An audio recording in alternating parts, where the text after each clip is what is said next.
be kind of fair.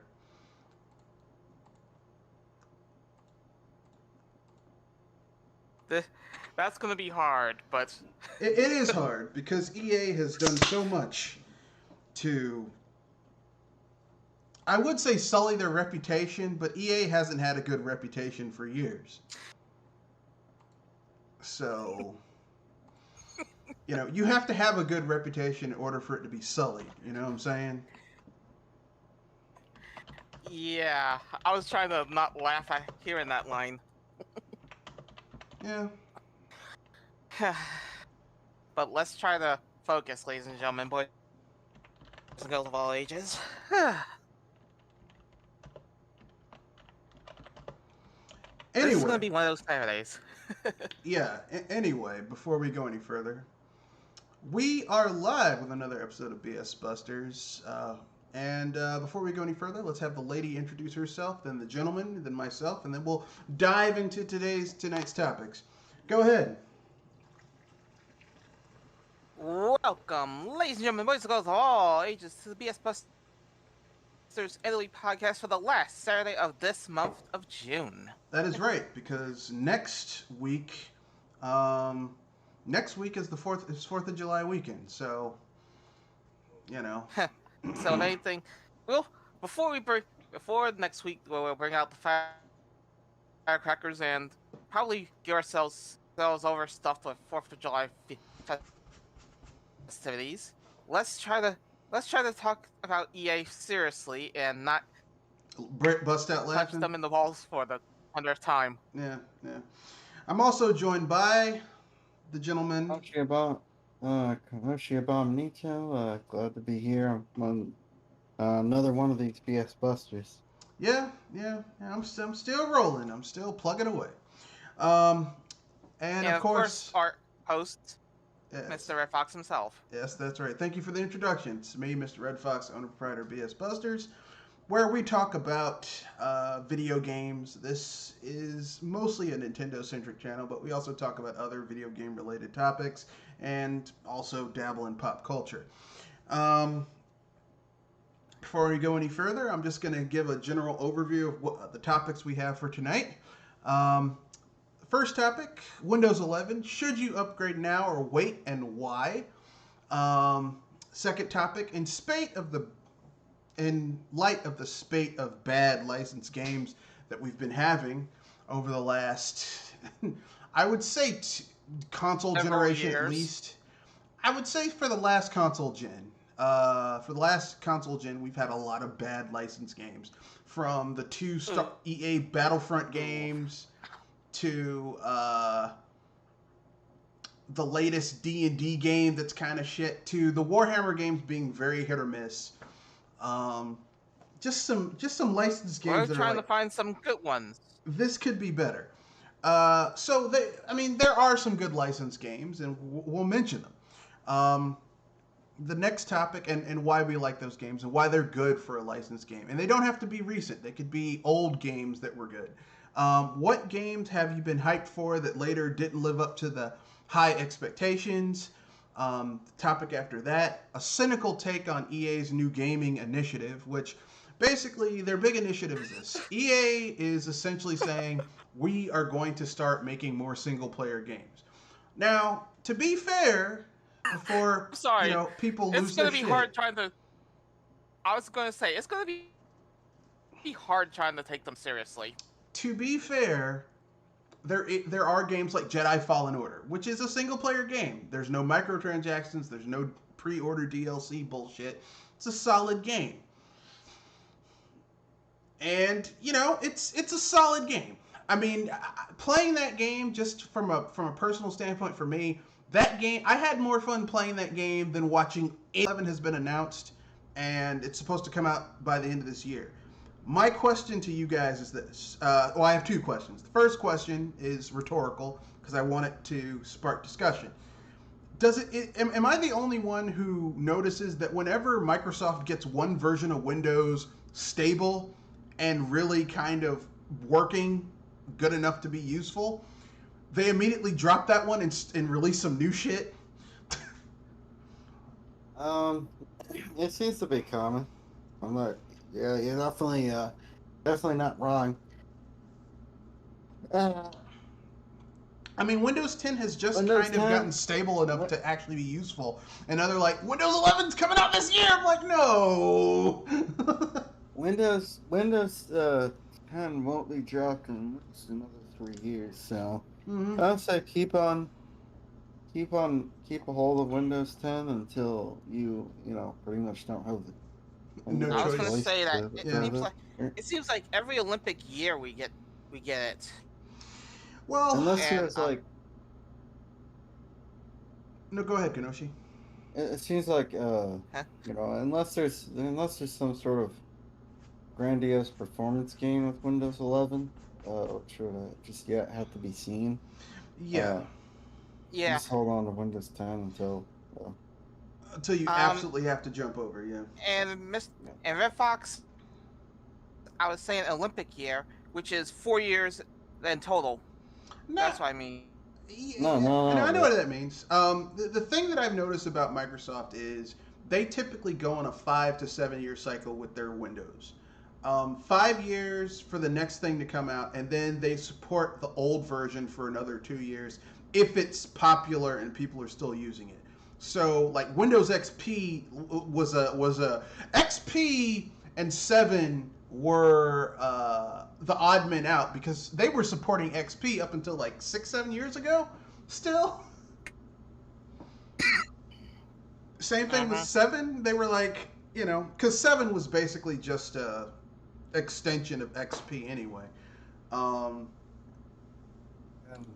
if you feel the need to install Windows 11 right away to your Windows 10 computer, do a complete clean install. Yeah. That's the safest way. You're going to install Windows 11 successfully if you do a nice clean install. Or just build a new PC and just do it like that. Get like a PC you don't give a shit about. like a laptop that you're just like, I just have this spare laptop lying around, and just put it all on that. Luckily for me, I keep most of my old electronics, so I can kind of do that. But some people can't, so I don't know. But yeah, I mean, I would tell anyone this: just wait at least a year. So yeah, that's why I typed out and put in my thoughts, because if anything, I'd at least wait to see what the F we're getting. Yeah, I would say wait a year, because what Microsoft always promises the moon with their new builds of Windows. They're like, yeah, this is. Isn't that what Steve Jobs usually did when he promoted Apple? Yeah, but Windows, like Microsoft is particular. They're like, this is the best version of Windows yet. And then it comes out, and there's like all these fucking issues with it. And people are like, no, they'll have it fixed. I'm like, I don't trust it. I'm going to wait. They're like, well, this is Windows that's built for gamers, and it's going to have auto HDR, and it'll have direct storage. So it'll be able to directly interact with your hard drive, whether it's like a standard hard drive or a solid state drive. So then programs will load faster because it won't have to interact directly with the CPU or the memory. And I'm like, yeah, that's cool and all, but like, I bet you're going to have some type of... This is probably going to work only with the latest and greatest motherboards initially. And most people don't have those motherboards because there was a chip shortage. So, like, even if you upgrade to the latest Windows, the only thing that's going to happen is, like, a lot of your files are going to be moved around. Some will get deleted. Is Windows 11 going to be as much of a resource hog as Windows 10 is? Oh boy, that's gonna be a mess. Yeah, there's a lot of, because, I mean, like, I have a lot of memory on my PC, on my gaming PC, so it's not a big issue for me. But for people who are running, like, a business computer, like a business where, most business computers, just for small businesses aren't like beasts in the spec department and memory and all that type of shit. So, I mean, is that, are they going to be able to do what they need to do? There's issues like that, you know what I'm saying? Yeah, it's gonna affect a lot of the world because think about it. How many people go PC and how many people go Apple? Well, considering you get Windows on Apple, and there's some applications that you can't use unless you use the Mac OS, and then there's some applications you can't use unless you're using Windows or Linux. So it depends on what people are using. So I was saying that what is the most which is more in people's homes and houses and stuff, Apple or Windows? There's more PCs. There's more PCs in people's houses than Mac-based hardware. So, and you see where that's going. I mean, probably a lot of people are going to switch over. I mean, that's just the way it is. Yeah, and that means it's going to hit a lot of people. I'm gonna wait, like I said, and people who are gonna be buying new hardware. Like if you're a college student or you're upgrading your PC, it's gonna come with Windows 11 on it, versus Yeah, something that's Windows 10. Yeah. Something that was about that was born in 2015. Yeah, I mean that's just the way it is. Microsoft will probably continue to support Windows 10 for another 3 years. They said. Like the way I feel about it is like this. I'm not a huge fan of Windows. I'm not a huge fan of switching over OSs. Like once I get used to an OS, I like to stick with it for as long as possible. Mostly because I like being able to customize my OS. Like I don't like the fact that from Windows 11 right now, it has a layout that I'm not really liking. It's more Mac-like versus what Windows has been for years. Not really into that. Not looking forward to the changes. And plus, I'm very averse to change. So, it is what it is, though. So, what do you think?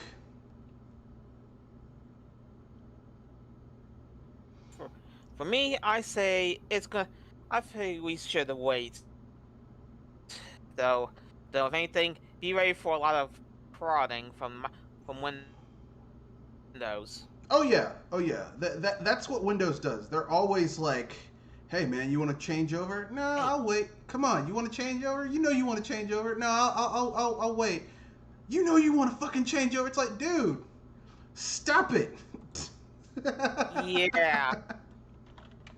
As I said, they're gonna prod you to change it over, and I'm using that term loosely because we all know how it's gonna turn out. I mean, I'm not against that. It's just the whole continuous you wanna do this. Like, dude, calm down.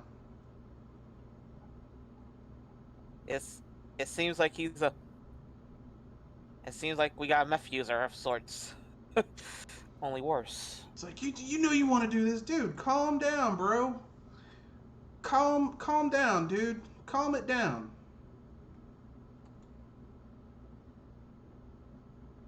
But that's my own personal opinion.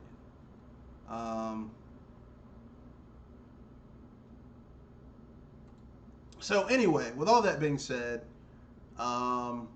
that's enough about Windows 11. So I guess we both are in agreement. We're going to take on a wait and see approach before we upgrade. Unless you get a new laptop or PC or something, which it's going to come with Windows 11, so you got no choice. Unless you have a key for Windows 10. Which, to be fair, there'll be some of those keys floating around if you want to go back. Yeah, hopefully those are going to be around for a while.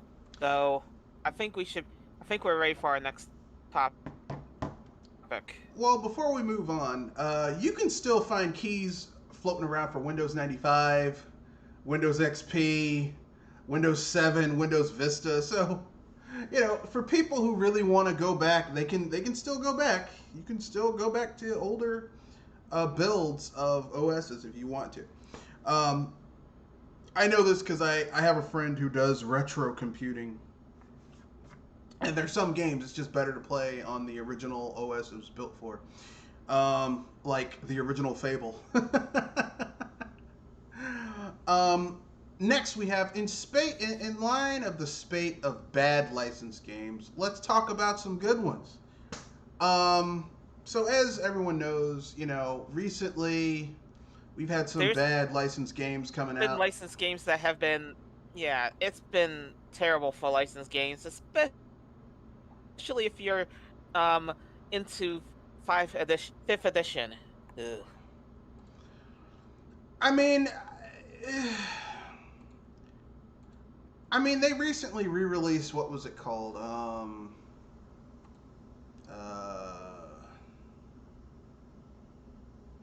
You kind of posted it up here already. Dark Alliance 3, but it sucks. Yeah. Dark Alliance 3, which is kind of bad. Yeah. It's sad because I had Dark Alliance 2 for PlayStation, and it wasn't that bad. Yeah, I had both of those games. I had Dark Alliance 1 and Dark Alliance 2. Yeah, so finding out Dark Alliance went from a beat 'em up and D&D like feeling to that. Ugh. Though, if I remember right, there was a time once upon a time that licensed games were actually fun, and Spider-Man would be an easy shot for one of them. Though a weird one that's kind of fun but just outright silly to me, Pepsi Man. And, no, that's not a good game. And I'm likely going to get where it looks. Pepsi Man is not a good game. That game is terrible. I was going to say it's a good game for being simple, but no, you're expecting something deeper. No way. Pepsi Man is not going to get anywhere higher. Pepsi Man is a 3D runner game with shit collision detection, which means that you basically can, like, you think you dodged a hazard when you didn't, and it counts as a hit. Or you made a jump, and you're like, I know I made that jump. No. Pepsi Man is better than it has any business being. It's still not very good. Like, I'll give you 3 examples of good licensed games that are legitimately much better than they have any business being. Incredible Hulk Ultimate Destruction. Licensed game. Okay, that's a good much one. Better than it has any business being for a licensed game. Because it's legitimately good. The Amazing Spider-Man 2. Like, everyone talks about that game. That's the funny thing. I mentioned Spider-Man was a good game. Yeah, but I didn't say which one. Yeah, you have to, because the first Spider-Man game sucks. The first Amazing Spider-Man game is terrible. It's not very good. The second one is the one that like had added the open world and like made like web slinging feel great.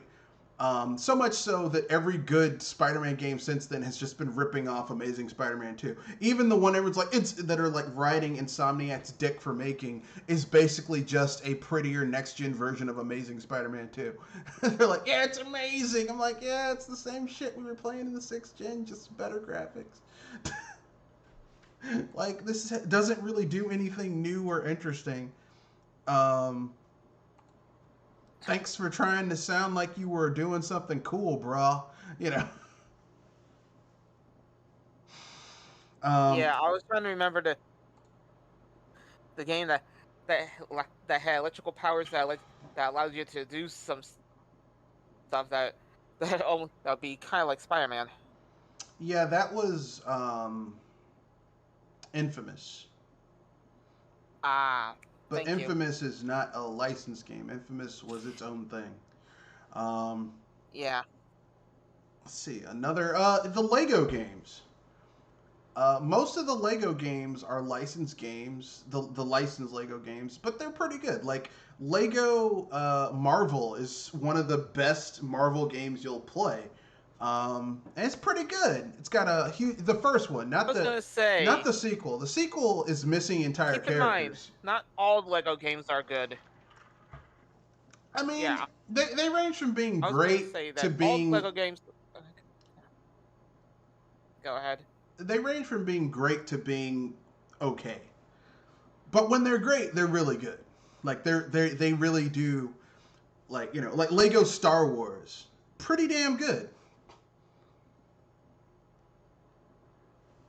Yeah, and sadly, Lego's the only way that you can enjoy Marvel movies without it sucking so hard it feels like you're being pulled into a vacuum cleaner. You mean Lego video game? I mean Marvel video games?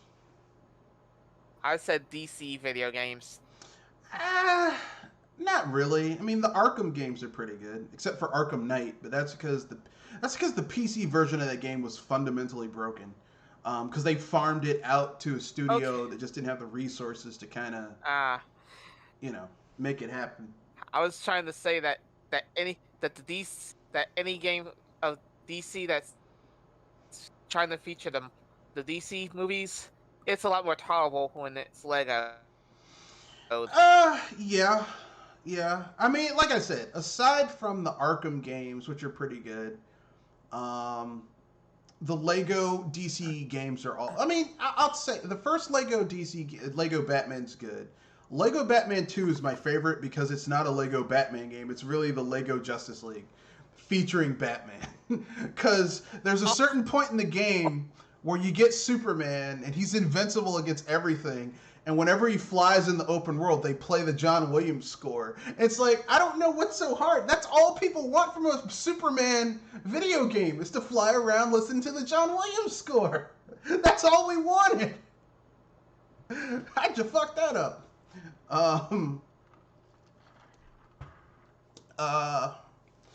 I am not a fan of the Lego Harry Potter games or the Lego Indiana Jones games. I don't like either of those.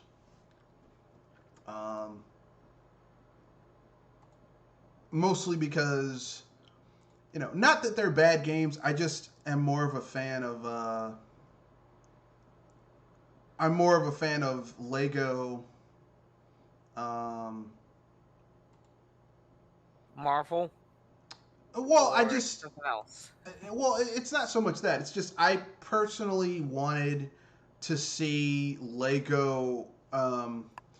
I would have preferred to have seen Lego, like, instead of doing a Lego Indiana Jones, I would have preferred to see like a proper Lego video game. I mean, Indiana Jones game. Not Lego. Like Lego, when they make a Lego video game, it just feels kind of like it's like almost expected. It's like a safe game to make with an IP. You know what I mean? Yeah, I get you. It's like a safe bet on betting on red or black on a roulette table, right? Not to that point. It's just, okay, it's like pizza, right? It's like, okay, we're having a party and we don't want to do anything ultra creative, so we'll just order pizza. Not that there's anything wrong with pizza, but it just shows that the people involved with coming up with what they're going to fix for a party didn't really put a lot of thought into stretching themselves beyond just something that's generally pleasing and not going to offend anyone. You get what I'm saying? Yeah, it's like going with vanilla when there's more than just vanilla to be offered, right? It's an ice cream party and no one wanted to make anyone angry, so all you have is just vanilla and various toppings. No chocolate, no strawberry, no Rocky Road, no peach, not even syrup. no sorbet. No, they have toppings, but the only ice cream flavor they have, vanilla. And Lego games really games are like warrior games. They live or die by what IP they're using and what interesting things they do with the IP, which is why, in my opinion, Lego Marvel, Lego Batman 2, those are really good games. Lego Marvel 2 is not as good as the first Lego Marvel. Not because of, like, the game is bigger than the first Lego Marvel, which the first Lego Marvel is pretty much like confined to just New York. And then you have a few missions where you can go to other places, but mostly it's New York. It's Marvel's version of New York, which is cool and all. But the problem is that with Lego Marvel 2 versus the original, well, there's missing characters. Like, you don't have the X-Men, you don't have the Fantastic Four, and the reason you don't have the X-Men and the Fantastic Four is because at the time Fox owned those characters, and Marvel was not going to do shit to promote if I remember those right, characters. They even tried to starve those two franchises to get them on the cheap. Yeah, they killed off the Fantastic Four comics because they're like, we're not going to support this anymore. They put the X-Men on hiatus. You know, it's sad, really, because I mean, you play the original Lego Marvel, you have all four of the Fantastic Four plus that stupid ass robot. And you've got Doctor Doom as like a major villain of the game. It's got, like, the villains have to team up with the heroes in order to basically take on Galactus because he's going to devour the Earth. It's an awesome game. And then Lego Marvel 2. I have that game. I have no idea. I've never beaten it. Like, I play it for like an hour and I'm like, this game sucks. And it has Black Panther in it, but it sucked so hard that repelled you from playing it. Well, I mean, Hey, yeah. How's it going, sir? Hey guys, the electric just went out, so using my tablet. So yeah, that's why I cut out. No, it's okay, man. You know, things happen. What I was, all I'm saying is this: is that like Lego Marvel 2 wasn't bad because it had wasn't bad because the gameplay is, Lego games always typically have good gameplay. What hurt that game, in my opinion, was just how the roster, they took out some of the major Marvel characters because they were having a spat with Fox over who held the rights to the Fantastic Four and the X-Men. Because, like, I don't know how you're going to have a Lego Marvel game and not have the X-Men or the Fantastic Four. That's weird. It's like having a DC video, a Lego DC video game, and you don't have Batman or Superman or any of the Justice League. No Green Lantern, no Martian Manhunter, no no Wonder Woman, just a whole bunch of second and third stringers. It's like, come on, man. You know, that's weird. You know. Yeah. And that's why Lego Marvel 2 kind of sucks, because it just does that. It's like, what? The game itself is solid. Like, Spider-Man has never been better.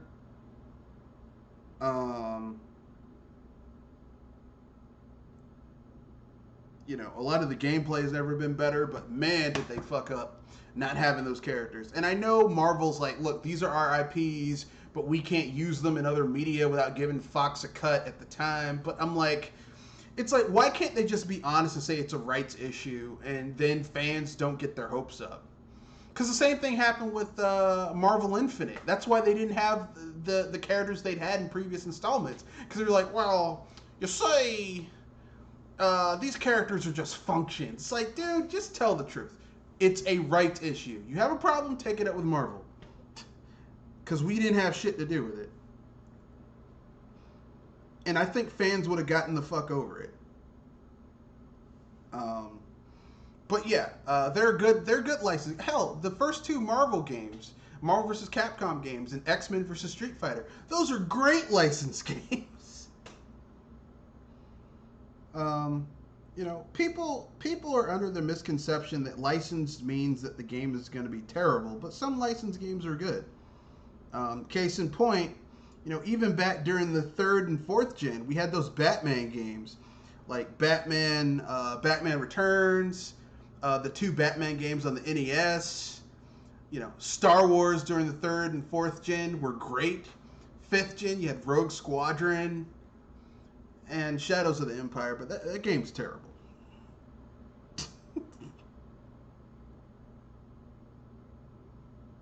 But any games, any licensed games you think are pretty good, Kenoshi? You're like, yeah, this is much better than it has any business being. Damn the critics. Anything's game on the Super Nintendo, that was pretty good. And then one of the licensed games I mentioned that I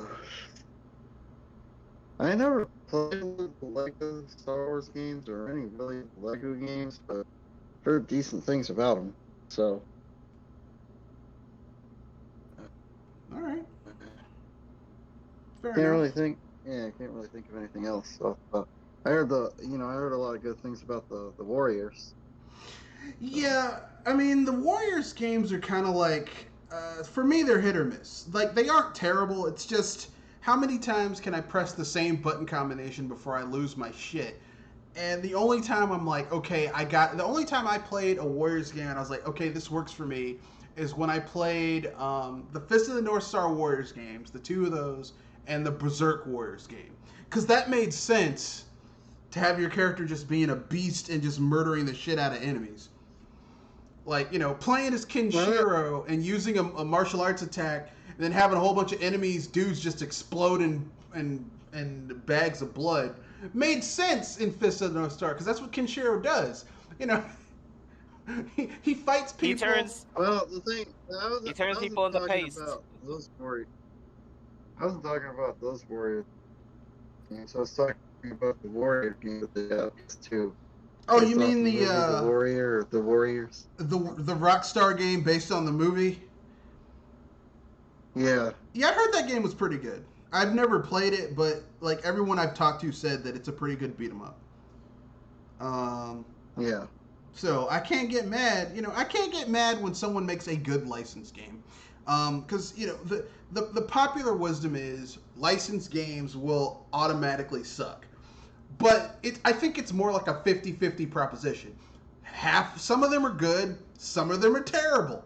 It depends on the people who are making it. If it's just a shitty cash grab, it's probably going to be terrible.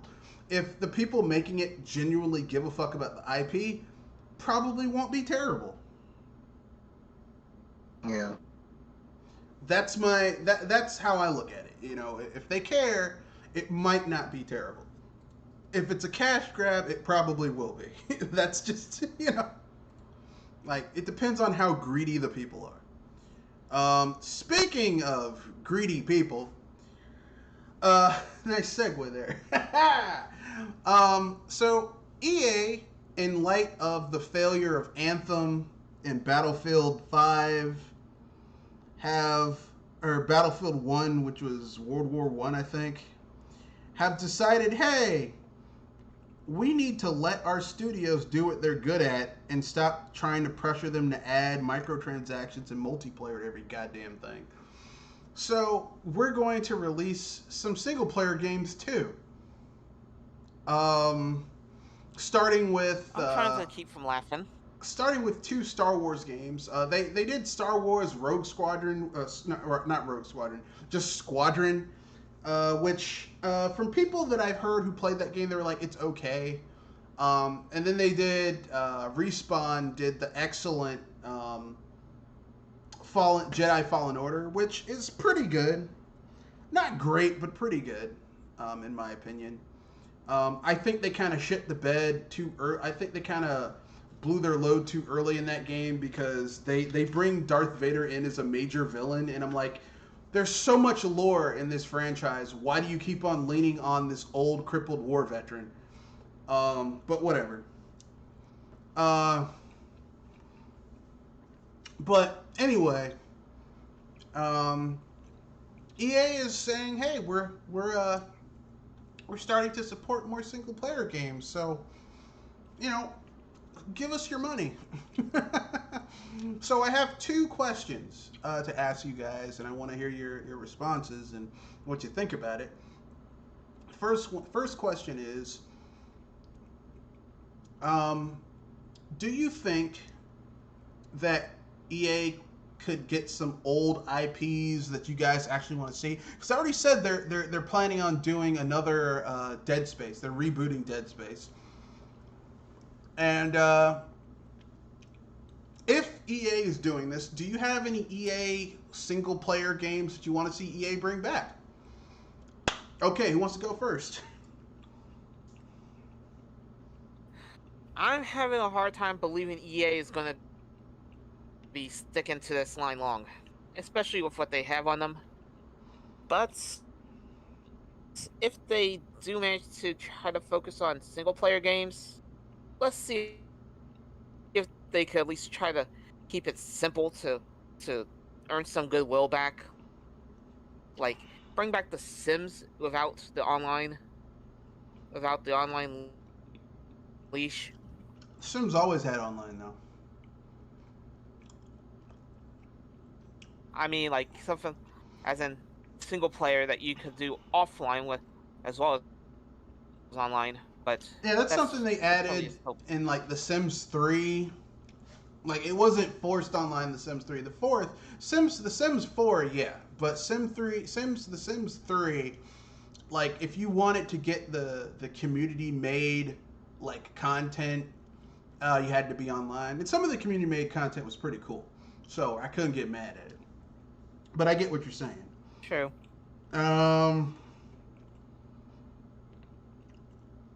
Kenoshi?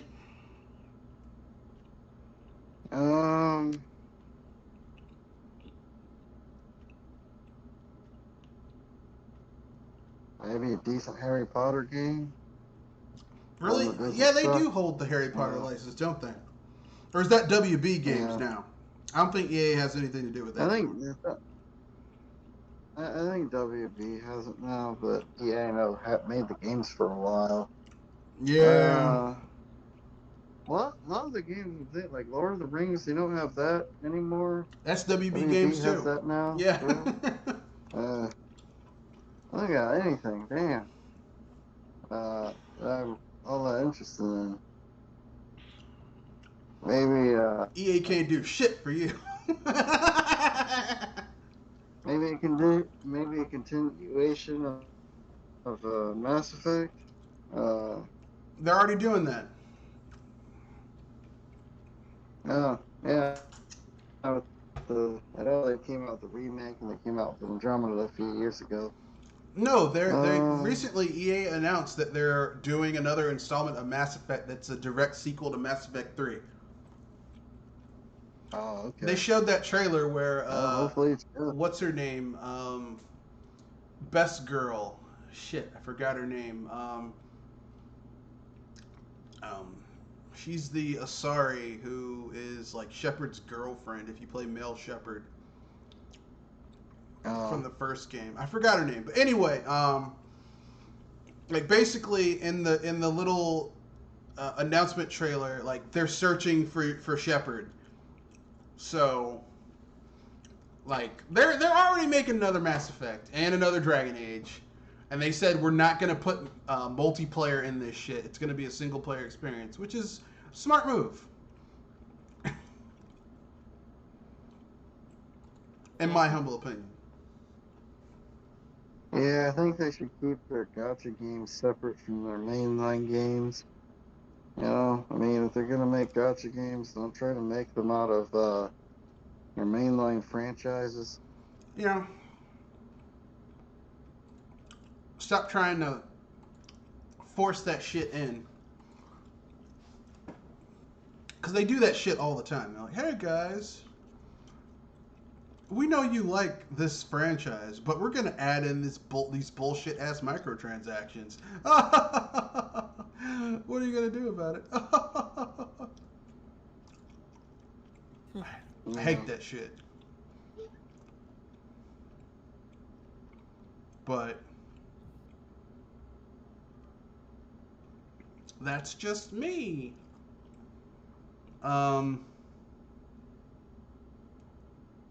But I get what you're saying. For me, I I would want to see from EA, and I know everyone's like, "And fuck EA." There are some good games that EA used to make. I would like to see them resurrect Mercenaries. Now, for those of you who don't know what Mercenaries was, Mercenaries. That's an old game, isn't it? No. Mercenaries was a game that was initially under LucasArts, and then LucasArts, as we all know, was sold to EA, and then they dissolved the series, but they kept the IPs. So the first Mercenaries was about these three mercenaries. These three mercenaries who essentially went to the demilitarized zone between North Korea and South Korea, and wound up fighting a fictitious version of the North Korean dictator.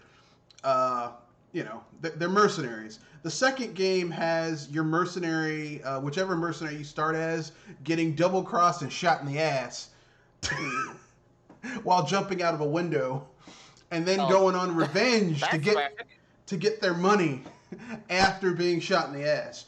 The claim to fame of Mercenaries is that one of the guys who does the voice acting for Mercenaries is Phil Lamar, who does the voice acting for Samurai Jack. So you're basically playing as a black guy, playing a black guy who sounds like Samurai Jack. Although Phil Lamar he also did the voice for the Green Lantern from Justice League. Like the Which black one? The black Green Lantern, John Stewart. Phil Lamar. Yeah. So you get to play as Phil Lamar, just blowing up people and shooting people. I mean, it was a sandbox style game. The big claim to fame for the title was you could blow up buildings and just bring down buildings and just destroy all types of stuff. There's a lot of environmental destruction. It's pretty good. And EA holds the rights to that. So why don't we get a Mercenaries 3, folks?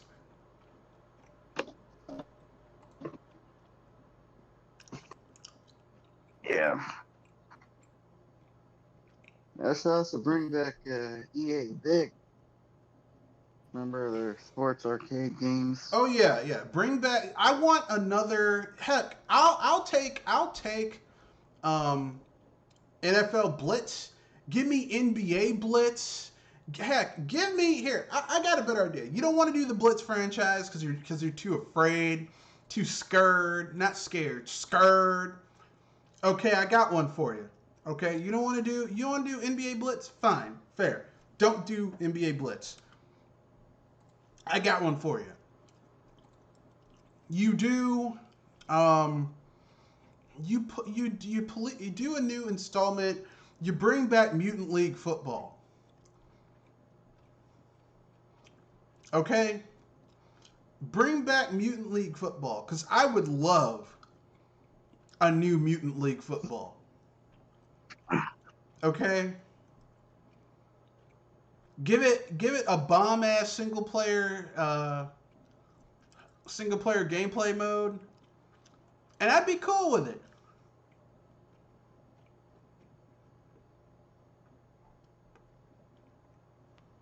Shit.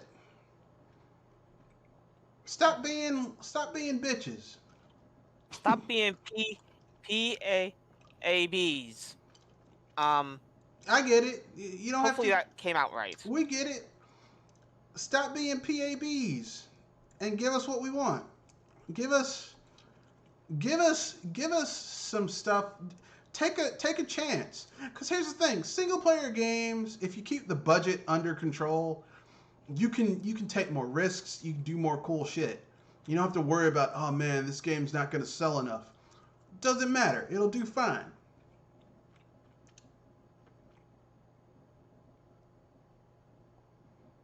but that's my own personal opinion. I could be wrong.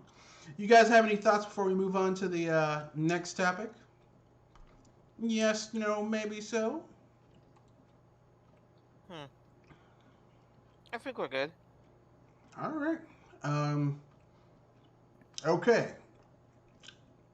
Now that we're finished talking about EA getting to the game, we have to nominate our a-hole of the week. Now, there's quite a few people here, but who wants to go first with the a-hole of the week? Who they want to nominate for a-hole of the week? I know I nominated one Well, though. I was saying that you. Well, Jules going with was it Square Enix? If I remember correctly, it was Square Enix for leaking people's if I got it right, data. Because you have to be a total blonde in order to forget that you are displaying somebody's personal stuff, and you have to put that into some hidden format or delete it outright. Otherwise, well, you're just asking for people to get in worse trouble than they can be. Fair enough. I am nominating Bobby Kotick because basically, I mean, essentially, Activision hasn't really released anything of value that's new for the last 2 years, and yet he's given himself a bonus. He's getting money of $155 million for firing people and losing and not really releasing anything. Like there hasn't been an It game released for that company for over the last year and a half. And yet somehow through some mysterious alchemy, he somehow got money while people lost their jobs. He's getting a $155 million bonus. That just seems a bit suspect to me. Even amongst other, like, this is how terrible this is. Even among other AAA, big third-party publishers, he is the highest compensated CEO.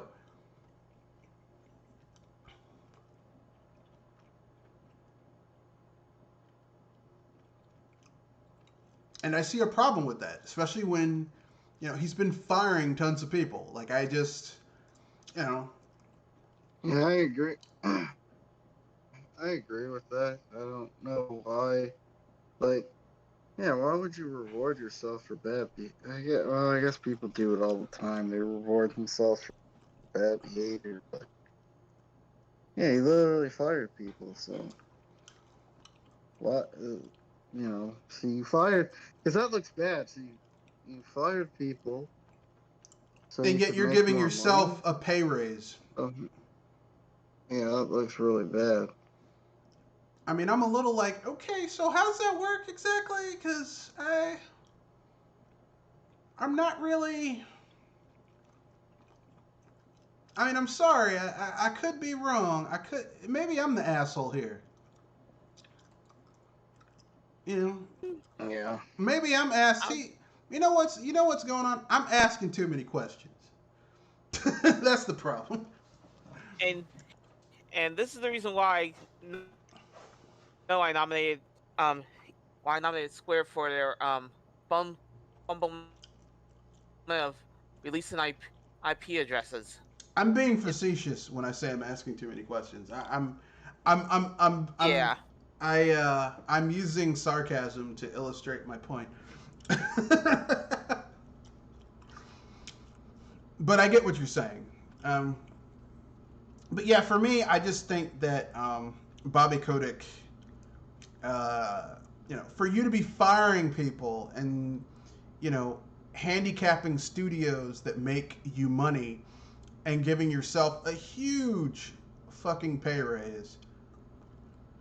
I mean, that's just a little,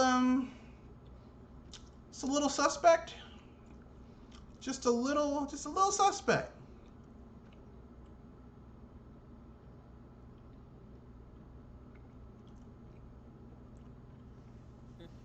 And so for me, I'm giving it to I'm nominating Bobby Kotick. I'm guessing you're agreeing with me, Kenoshi, that Bobby Kotick is the a-hole of the week. Yeah. Yeah. So I at least felt that the square truck screwed up badly, but seemed like greed is bigger than ignorance. you tried. You tried.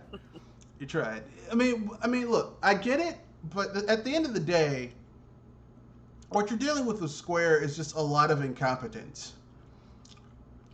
Incompetence is bad, but someone doing some evil shit like that. Oh, we fired a whole bunch of people, but guess what? I gave myself a raise. I get a bonus. So it was between incompetence and greed. Well, evil greed. Like, here's the thing. If Bobby Kotick over the last 2 years had expanded Blizzard and they were working on some dynamite games that were making... The people who created Call of Duty left EA, went to Activision, created Call of Duty, then left Activision and went back to EA. Do you know how bad a company has to be where someone who leaves EA, goes to that company and says, you know what, I'm fucking going back to EA? Think about that. Yeah, that's pretty bad. You gotta run your company pretty badly when people who have been both to Activision and EA look at EA like, you know what, I may get fucked up the ass with no lube at EA, but at least they give me some money for it and look me in the eye while doing it. Yeah, Activision just does it. It doesn't even tell you that they're gonna do it. They just stick it in. You know, I mean, let's not forget when Bungie got their independence. When Bungie got their independence from Activision, they were like, people were popping champagne corks. Like, when people leave your company and they're popping champagne, which is a celebratory drink, because they're leaving you, that means they really didn't want to be there. Okay? I mean, I don't know what type of fucked up shit was going on, but I can imagine it was really bad. Effed up. Yeah. So, yes, Bobby Kotick, you are the asshole of the week. Yeah, I'll concede. If Yeah. anything, I was at least hoping that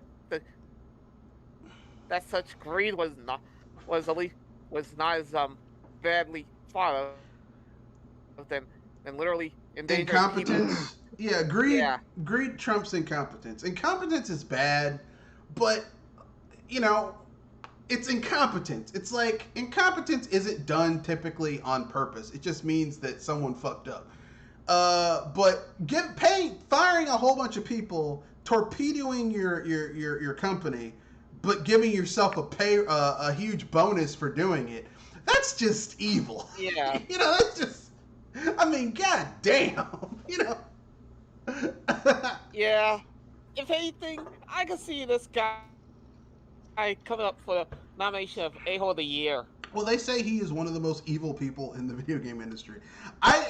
You hear that multiple times, that Bobby Kotick is one of the most evil CEOs in the video game industry. And, like, you hear it from multiple sources, right? Like, he's evil. And I'm like, oh, it can't be that bad. Oh, no, he's that bad. Yeah. He's like, I don't know why people consider me to be evil. He's golden poo. He's like, I don't know why people consider me to be evil, because you fired a whole bunch of people, and then he's like, well, we gave the people access to the video games for free for like 3 months after we fired them. They don't need that. They need fucking money, you motherfucker. going You to son of a say, bitch. Okay, I'm done. I'm he not gonna keep actually on. only offered games. Oh God. He offered like a free membership for like 3 months, a prorated membership, like one of their, because Activision has their own premium models for their games too. Like that's what he offered. I'm like, you're a dick. You're a You dick. have got to be kidding me. You're a dick. You're a dick, bro. You're a fucking dick. But anyway, we have enough time for some free topics. So anyone want to bring up something they want to discuss, or want to get off their chest in gaming, or just general life topics they just want to rant about? Go ahead. I think we skipped one. Wouldn't it be games that we had expectations Oh yeah, we forgot the for high and expectations, so it didn't live up to the high expectations. Yeah. yeah, I was going to say So we have one last topic left, and then expectations that would. Yeah. So what is a game that you were hyped for, but then it came out and you were like, this isn't as good as they said it was going to be? I had double dose for this one, and you're probably going to groan about it, but here it goes. Mighty Number 9 and Ukulele. Okay. I mean, I could understand Mighty Number 9 because there was a lot of hype about that shit, and it wasn't gonna, it was never gonna hit that point. But yeah. Ukulele, I mean, Ukulele pretty much delivered on what they said it was gonna do. It didn't feel like it's supposed to be some kind of Banjo-Kazooie replacement to me. Well, I mean, to be fair, like Banjo-Kazooie had a budget of like 15 million. Banjo-Kazooie 2 had a smaller budget because it uses a lot of assets from the first game. Ukulele had a much smaller budget. I thought you were thinking Banjo 2 at that point. No, I said Banjo-Kazooie. Yeah, Banjo-Kazooie had like a higher budget. It had like, here, let me look. Banjo-Kazooie budget, because I don't want to. Banjo-Kazooie budget. Let me look that up. What was the budget for Banjo-Kazooie? Because, Nintendo don't tell anyone. Banjo-Kazooie budget.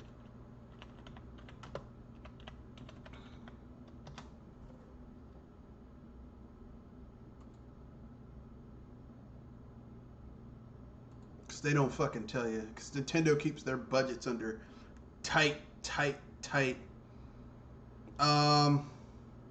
was about to say, it's like trying to get into Fort Knox. Well, some people are saying, someone is saying it had $1 million budget, but I don't think that was the case. I think maybe 2 million. Then you have to factor in 2 million in inflation. So really, let's say on a generously $2 million, $2 million,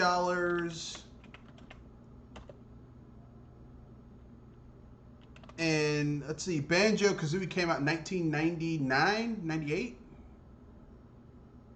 Towards the turn of the millennium, yeah. So let's say 99, in 99 versus inflation now. That was probably about five mil. Now you can look at it. So now it's 3 million. That's still like Ukulele had a Kickstarter budget of way less than that. Like ukulele.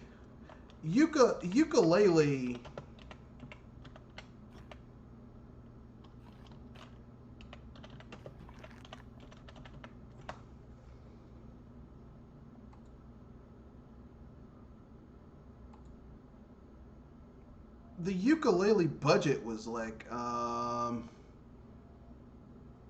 it was $1 million plus, so it made 2.1 billion from 80,000 backers, but that's in pounds, so that's more. But then you have to factor in everything's more expensive now than it was in '99. So, I mean, that's not, that's a lower budget game. with a smaller studio. Plus, gamers' sentiments have changed. Like, okay, I mean, even back then, gamer sentiments have changed. Like, Mario 64, when it first came out, was amazing. And then Banjo-Kazooie came out, and it's like Mario 64 looks kind of plain Jane. Hell, even the jump between Ocarina of Time and Majora's Mask. Majora's Mask, generally the same engine, but there's so much more shit going on in Majora's Mask than there is in Ocarina of Time. So, my point being, you know, like, a lot of shit has changed. You know, at gamers' expectations. I mean, I can't speak for you, because, you know, but to me, Ukulele pretty much fulfilled exactly what it was going to do on a, you know, a smaller budget, because it didn't have the, you know, it's not like they had all the resources they had when they were Rare, you know, sadly. But hey, you know, Kenoshi, do you have any games that you were hyped up for? You were like, man, this game's gonna be great. And then it came out, you were like, oh no, it's a steaming pile of dog shit.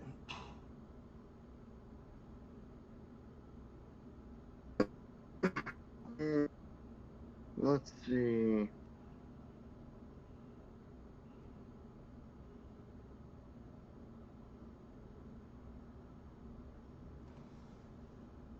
Disappointed in the buying.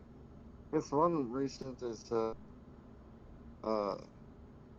Cyberpunk 2077. Oh, it was no. On yeah, it had a fair amount of problems on PC too. It wasn't a steaming pile, but I wasn't nearly into this game. Other so no, that game was hard.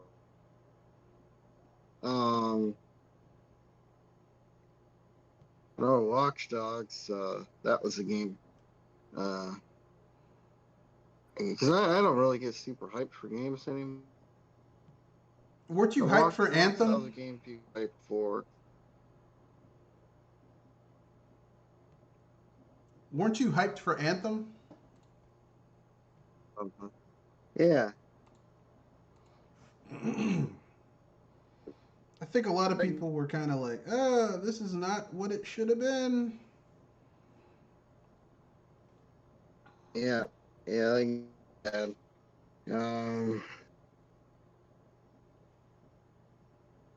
felt like they lied to me when they, yeah. Yeah, Watch Dogs, I kind of knew Watch Dogs was going to be full of shit, though, because it's like, everyone's like, well, how could they move it? Look, they moved that game because they didn't want it coming out at the same time as GTA 5, because they knew people were going to compare it to GTA 5. They knew Watch Dogs had some issues. Because you could look at that game and tell that there was some, you know, there's some creative marketing going on here to make this game look better than it really is. But that's my own personal opinion. I could be wrong. I got a couple of games that I think were that I had high expectations for that didn't live up to the hype. Fallout 4. I was actually excited for that game. And then I bought it on sale. I didn't get it at launch. I got it when it was on sale for like 50% off. And Fallout 4 is Fallout 4 is just very bad.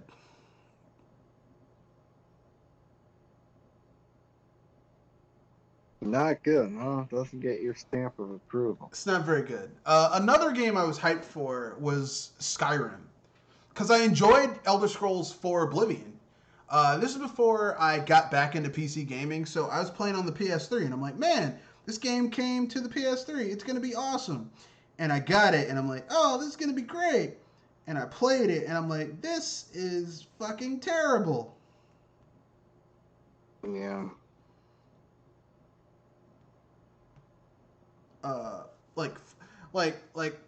Oblivion on the PS3 was not very. I got the game. I got Fallout 4. I mean, I got Skyrim, and that is one of the few games that I played and then I returned it because Skyrim on the PS3 was fundamentally broken. And Bethesda would release a patch to fix the patch to fix the patch that they released. And every patch made the game worse. And because of the cell architecture of the PS3, if you played the game for longer than like 45 minutes, the game would have a memory bleed. Lag. No, it would have a memory bleed, and the game would start skipping. And if you try it to save it, if you saved in the outside world, you might be able to get past it. But if you went to a building where it would automatically save, the game would crash, and you'd lose. Your save would be corrupted, and you have to start from scratch. And that was the moment where I realized that Bethesda is a fucking terrible developer. Terrible.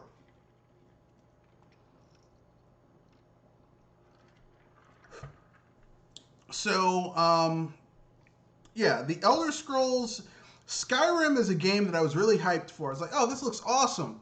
And I remember paying $60 for it for the PS3 and getting it. I'm like, this is, like, it starts out, it's like, this is going to be great. And then you play it and you realize, this is fucking terrible. Since then, I've gotten back, because I've played the original the first two Elder Scrolls games on PC, and Morrowind on PC, and I was like, I'm enjoying this. But fuck, playing that game on console, I will tell anyone this, do not play a Bethesda game on console, ever. Ever. Ever. Never, ever, ever play a Bethesda game on console, if you can avoid it. Because you're just going to get your feelings hurt. Yeah. You're going to be disappointed. Like, I see, like, the PlayStation fans are like, we're not going to get Starfield. Believe me, Bethesda's doing you a favor. Because I guarantee that when Starfield drops next year, it's going to have some major technical issues on console. Okay, I guarantee it. And I know what people are going to do. You got all the Microsoft money, and this is what you do? Yeah, I can already hear it.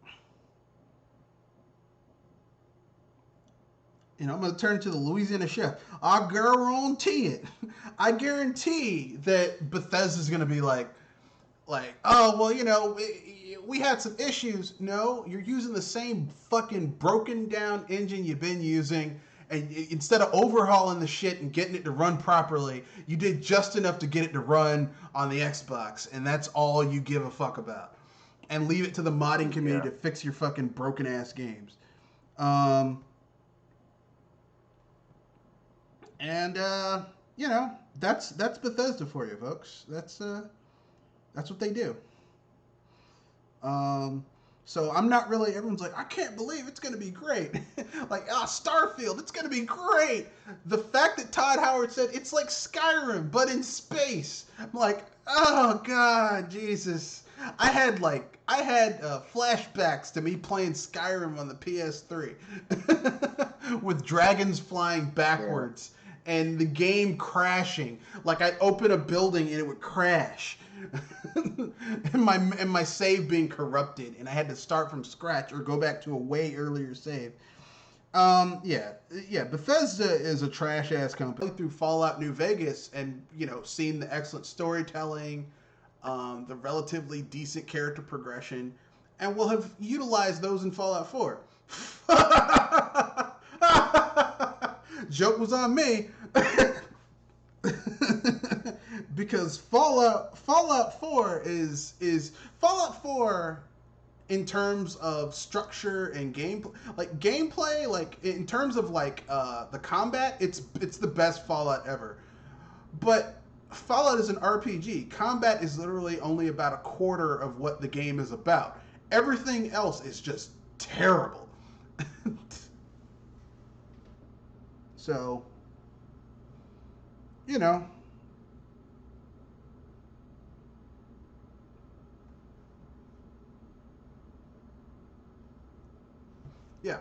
Anyway, so I guess that's the end of our games that you were hyped for that later didn't live up to high expectations.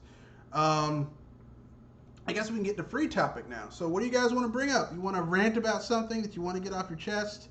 Something that's been bothering you? You're like, I gotta get it out of me. Yeah, the thing is, I was watching, I've been watching videos, reviews, people complaining about Apple's Worldwide Developers Conference, WDC. And one of the things that people are complaining about, because they just released the iPad Pro with the M1 processor, people are complaining about that the new iPad OS is not pro enough for the iPad Pro. Some people got so upset that they returned their iPad Pros. It's not pro enough for them to The be, problem isn't it? Okay, that's weird. the problem is that people don't completely understand the iOS, the philosophy they have with the iPad, and not to mention that most people don't. Most people don't really have an interest in, because I know that's a lot of people want, is they don't want Mac OS on the iPad, and that's what a lot of people are kind of hoping for, is that you could put, or that they would essentially put Mac OS on the iPad. I mean, the iPad Pro is set up in such a way that if they did it right, they can essentially,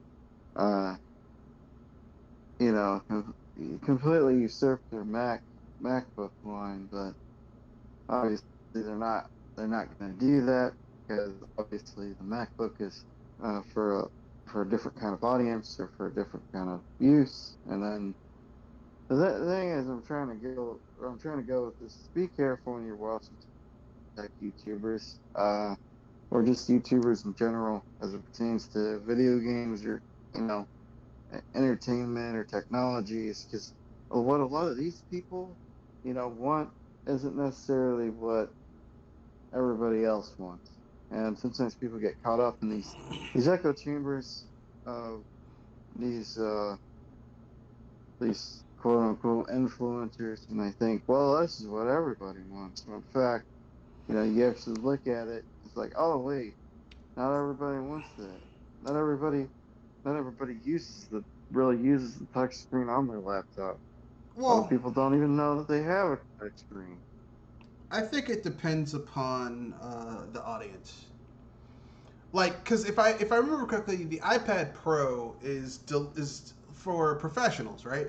Like, if you're an animator, because I think that Adobe Air, the thing that animators use to create animations, is like iPad bought that that program. So now the only way that animators can animate with that particular thing, you have to have an iPad to do it.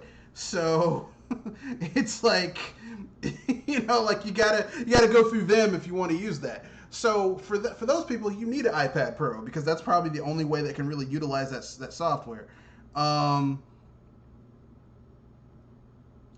So I mean, it depends on the audience. I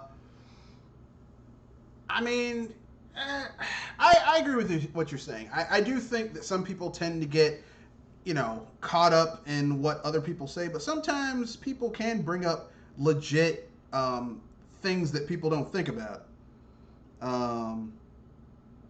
Because they're thinking about other weird ass shit. You know what I'm saying? So, yeah. But yeah, I can see both sides of it. But I mean, look, man, like if they're expecting a lot of power out of Apple doesn't make really powerful hardware. Okay? They don't. They make shit that is overpriced and works really well for their ecosystem, but if you want insane, power with your iPad or your computer, you don't get an Apple made product. Okay? All right, you never got an Apple-made product for insane power for anything. Yeah. You either built your own PC or you got, something that from IBM. That was what you got back in the day. Shit. When has Apple been power heavy? It's never been power heavy. That's my point. That You know. Yeah, because that would actually answer the question. You know. If they want that shit, I mean, I can't get mad at them, but it ain't happening.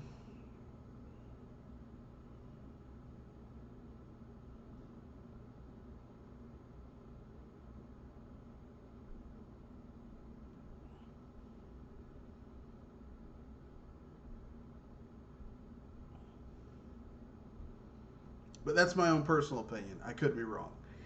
Um, but I agree with your sentiment, Kenoshi, that people are expecting too much. Um, Jewel, you have anything you want to bring up before we wrap things up? Anything you want to rant about? Kind of goes with the catchphrase I usually say at the end of each of these things. Hype responsibly. I've seen so many hype trains, and it always makes me worry that I have kept off most hype trains for ages, ever since I think about E3 2014,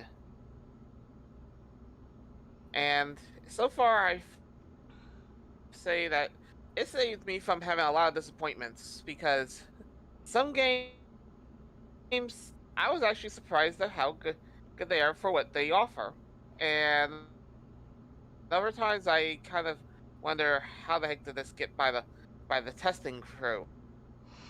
Fair enough. Me, I've just become cynical. Like I look at the history of a company and what they've been doing, like the Pokemon company. I would be surprised if they come out with something truly innovative in terms of Pokemon, because everything over the last 3 or 4 iterations have been mostly just, we'll do the bare minimum and we'll get paid. So why try? Yeah, I felt that ever since Generation 6. Well, Generation 6 is Zoras, which kind of marks, which I would say, I still say Generation 6 is the last time they tried, because by Gen 7 it feels like they just did the flop and they still made money. Yeah, I mean, like, the thing people need to understand about these companies, and this is all of them. This is Nintendo, this is Sony, this is Microsoft, this is EA. They basically, the more you let them get away with, the less effort they have to put in order to get your money. Okay? Microsoft is trying hard now because the Xbox One flopped. Okay? Try hard now because gamers didn't let them get away with bullshit with the Xbox One. Sony isn't trying hard now because they got away with it with the PS4. Okay? Nintendo tried hard initially with the Switch because the Wii U flopped. Okay? They tried hard because they had an incentive to try hard. Okay?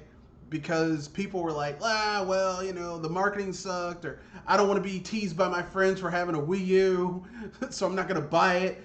So they were like, look, this next console's coming out. We gotta put our thing down. We gotta show out. We gotta put our best foot forward. Same thing with Microsoft with the Xbox Series X. Okay, they both fucked up last gen. They had to come out strong this gen, and they did. Microsoft not so much, because the whole we had to push our games back an entire year.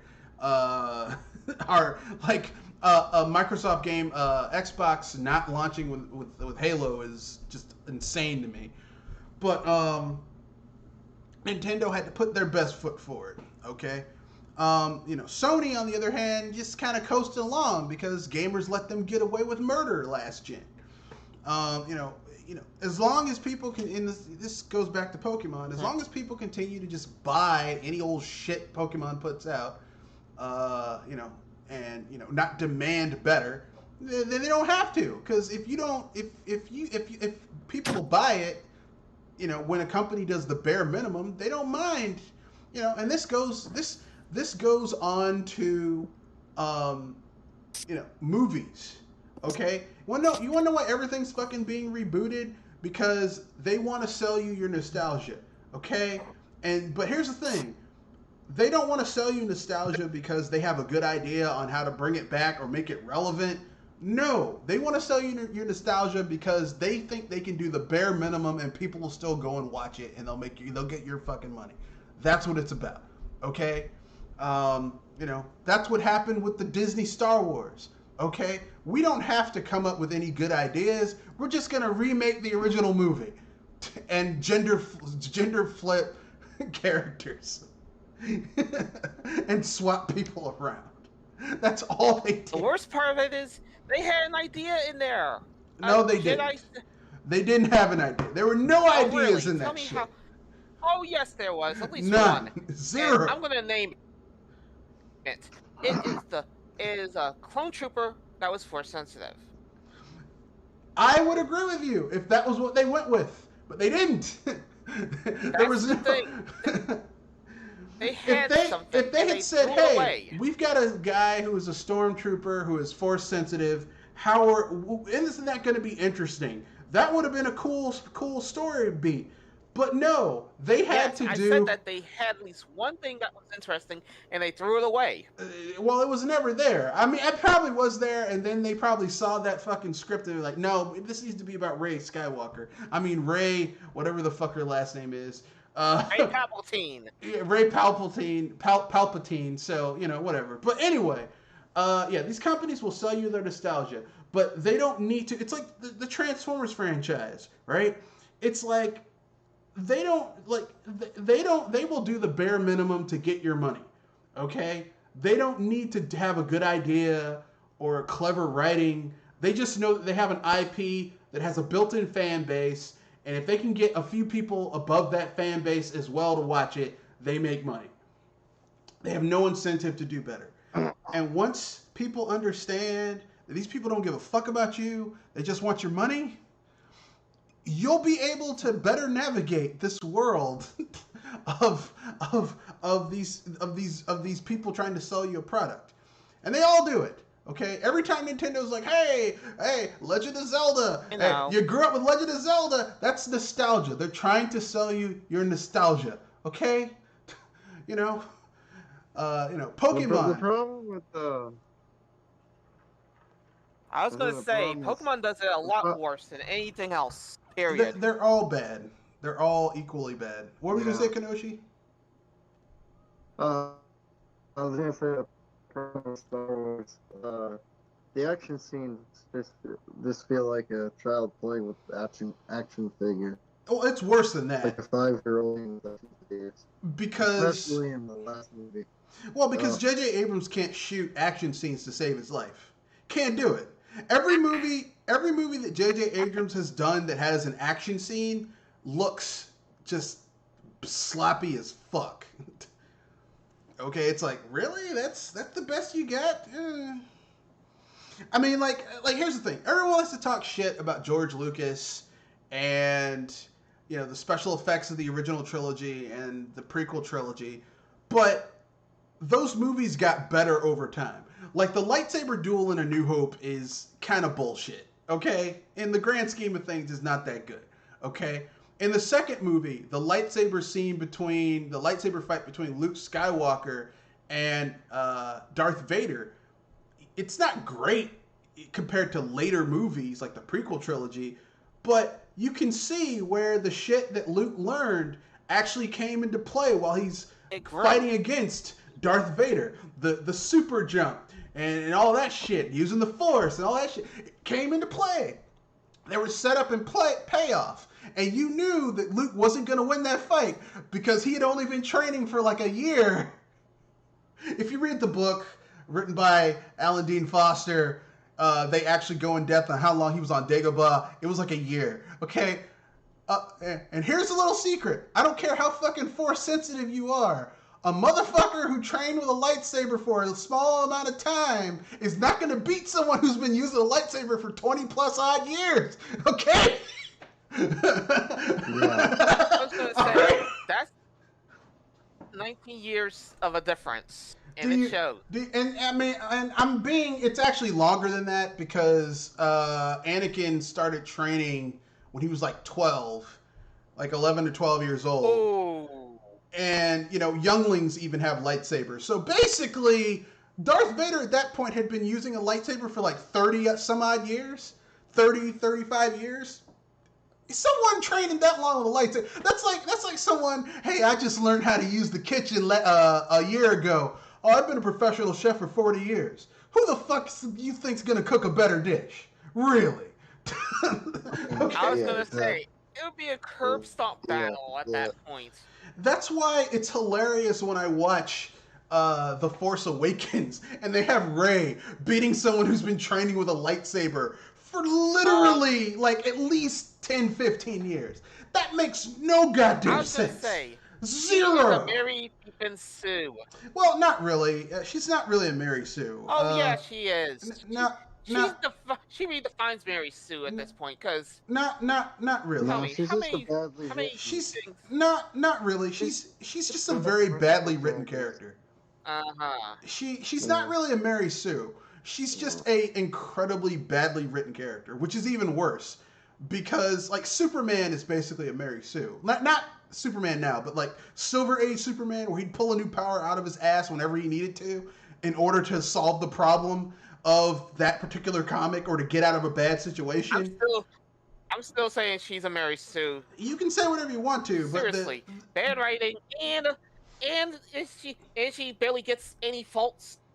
No, she has no faults. That meaningful to her. She's faultless. She has absolutely no And weaknesses. that's what Mary Sue is. Nearly faultless character that barely has any challenges that are internal or any flaws that can be exposed. But yeah, it was just very poorly. She's a poorly written character. But yeah. So these companies will sell you the nostalgia. They don't fucking care. Look, okay. If a company can sell you your nostalgia and sell it to you by doing something that you like, great. But if they can do barely little, just the barest amount of effort and still sell just as much, if not more, they'll do that too. They don't give a fuck about you. They want your money. Okay? All of them. Okay? They don't give a fuck about you personally. They want your fucking money. Okay? And once people understand that about these companies, you'll understand the game much better. But yeah, like Star Wars, you know, like it became like that, and it's sad, but you know, that's the way it is. So yeah, the first movie was a New Hope remade. The Last Jedi was an inversion of The Empire Strikes Back. But still, beat for beat, it was almost The Empire Strikes Back all over again. They went to a seedy ass place, gambling place. What was the Cloud City in Empire Strikes Back? It was a seedy ass gambling place. I mean, come on, man.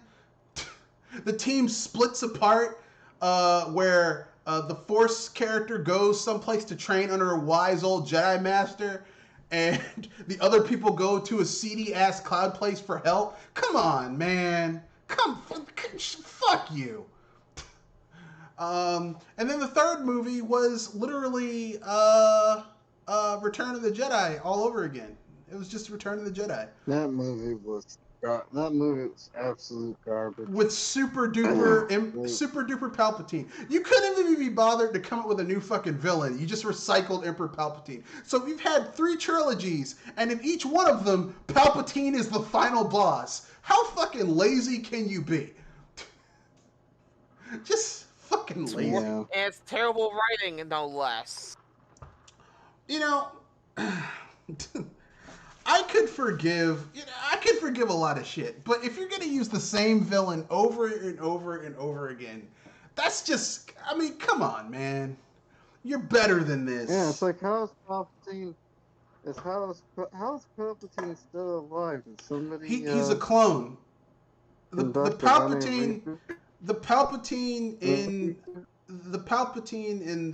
the third movie is Rise of Skywalker is in fact he is a clone, which is bullshit because we've already established an extended universe that it is virtually He got impossible. killed twice over. No, no, At the, no. I'm saying at least he got killed twice over. If I he said, didn't get killed from that first explosion, I yeah. said extended universe. Extended universe includes all the shit they threw out the window. In the extended universe, you can't clone Force users. It's impossible. Can't do it. That is why I said that he got killed during episode 6. Okay, there is no. You can clone the physical person, but they're not going to have the same connection to the Force as they did as the original. And if the clone reaches viability, which it's really hard to clone a Force user, whether they be dark side or light side, if the clone reaches full maturity, it's still not going to have the same connection to the Force as the original person. That's just the way it is. That's the way those the breaks, as they say. So yeah, they cloned Palpatine, and yeah, he's super powered. He's super powered Palpatine and a clone. I mean, it's just the story makes no goddamn sense. It's fucking stupid. Like the entire Disney trilogy should be. It's two words to describe it. Fucking stupid. Which is so sad because the Disney trilogy could have been awesome. And we got what, like, they started, like, literally, like, it's sad there's only one good movie out of 5 movies. And that's, to me, that's, Rogue One. Rogue One's pretty good. Yeah. Rogue One is pretty good because it's slow in the beginning. It's first in the beginning, but then, it's long. I don't think it's slow in the beginning. I think the beginning of Rogue One lets you know that the rebellion is like these people are fucked. They are desperate and they are fucked. Like that's the they're desperate because he kills a dude. A dude gives him some information, and the guy, like, he's like, I'm gonna have to kill you so they don't catch my ass. And he does it dirty too. It's like, I'm like, God damn, we're rooting for these people. And it just gets worse and worse, and you're like, damn, these people are fucked. They are fucked. And like the whole time, I was gonna say, like they're putting there's F and there's beyond F. They're putting the gang together in Rogue One, and you're like, yeah, this is gonna be great. Yeah, and I know people are like, I want to connect to these characters. Don't get connected. All of them are gonna die. Mon Mothma told you we lost lots of spies getting the plans to the Death Star. They ain't gonna make it. They're all dead. And so they all die. If I got right, that kind of Rogue One was the equivalent of what was it? The Dirty Dozen. Everyone dies. Hail 3 Reach, I think. Yeah, kind of like that, but it's more like the Dirty Dozen, where everyone in the group is gonna die. They ain't making it out of here alive. But it's okay. And for people who say, well, why should we have Jedi in this universe? Why do we need Jedi in the Star Wars universe? Just watch the last 5 minutes of Rogue One and realize the only people who can fight a motherfucker like that are Jedi. Look, you got a blaster? Isn't that cute? What you go? Look, Darth Vader will take that blaster and shove it up your ass. He might do it too. It's all I'm saying is this. Rogue One was good. Solo was terrible. Not because there shouldn't have been expanded media about a young Han Solo. It's just it should have been a TV show like The Mandalorian and not a movie. Because you can't tell Han Solo's story in a fucking movie. It just doesn't work. You have to do that shit in a...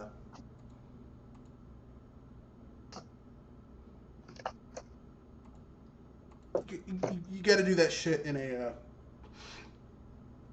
You got to do that shit in a TV show. Something with like 6, 7, 8 episodes where you can really build on the character. You know what I'm saying? But, Yeah. Like it's like there's certain shit where like it's like Young Indiana Jones, right? Back in the day they did Young Indiana Jones. And it was a TV show because you couldn't do a Young Indiana Jones movie because Indiana Jones has had a lot of fucking adventures. And you just can't do that in like for a young man becoming into his own, trying to get out of his father's shadow, his asshole of a father, Henry James Jones Sr. Junior! Junior! Junior! Don't call me Junior. I told you my name's Indiana. That's the dog's name.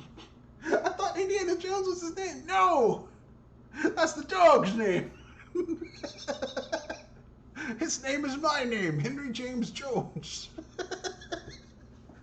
Anyway, so yeah, the shit should have been a television. It should have been a streaming show, Disney Plus show. Instead, they made it into a movie because they were desperate. Because Kathleen Kennedy was so desperate to make Alden Ehrenreich the next. Oh, she's desperate for something, all right. She.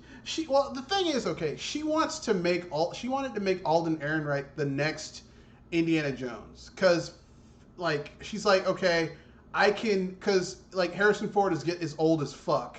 He's 78 years old and a pothead, and she wants to make Alden Ehrenreich the next Indiana Jones. And she's like, okay, if you shut the fuck up, you can play Han Solo, and then once this movie is a success, you can be the next Indiana Jones.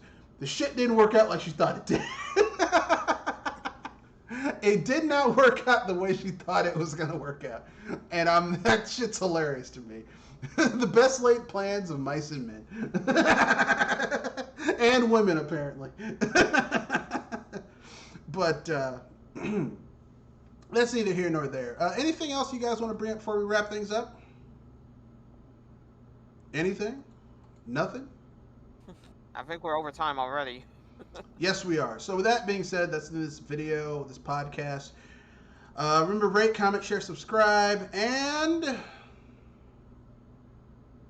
Don't forget, ladies and gentlemen, hurt responsibly. All right.